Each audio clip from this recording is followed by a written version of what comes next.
En hún hljóðar svona: Faðir einn sagði við dóttur sína: Þú hefur útskrifast með sóma, svo hér er jeppi sem ég keypti fyrir mörgum árum. Hann er orðinn frekar gamall núna. En áður ég gef þér hann, skaltu fara með hann á bílasölu fyrir notaða bíla hér í miðbænum og segja þeim að ég vilji selja hann og sjá hversu mikið þeir bjóða þér fyrir hann. Dóttirin gerði eins og faðirinn hafði beðið hana og kom svo tilbaka og sagði við faðir sinn: Þeir buðu mér $1,000 vegna þess að þeir sögðu hann liti frekar illa út. Faðirinn sagði: Farðu nú með hann í veðbankan. Dóttirin fór rakleitt í veðbankan, sneri síðan aftur til föður síns og sagði: Veðbankin bauð aðeins $100 vegna þess að þetta er svo gamall jeppi. Já, hvað það, sagði faðirinn. Nú langar mig að byrja þau að fara með hann í jeppaklúbbinn og sýna þeim jeppan og athuga hvað þeir segja. Dóttirin gerði sem faðir hennar bauð henni að gera og fór með jeppan í klúbbinn. Kom svo aftur og sagði föður sínum fréttirnar. Sumir í klúbbnum buðu $100,000 fyrir hann vegna þess eins að þau sögðu að þessi jeppi væri algjör antík. Hann er safngripur og margir safnar að leita slíkum jeppa.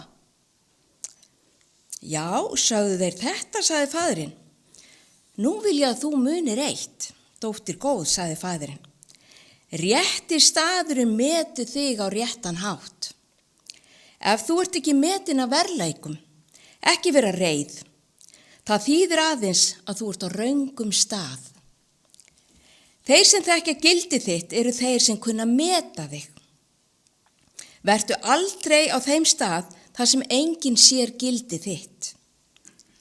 Fólki finnst þú ef til vill ekki vera nógu fín eða fínn, ekki nógu rík eða ríkur, ekki eiga nógu fallegt hús eða bíl eða ekki nógu langskólagengin, ekki nógu þetta eða hitt og ekki nógu þekktur eða yfir höfuð sér sambúðin.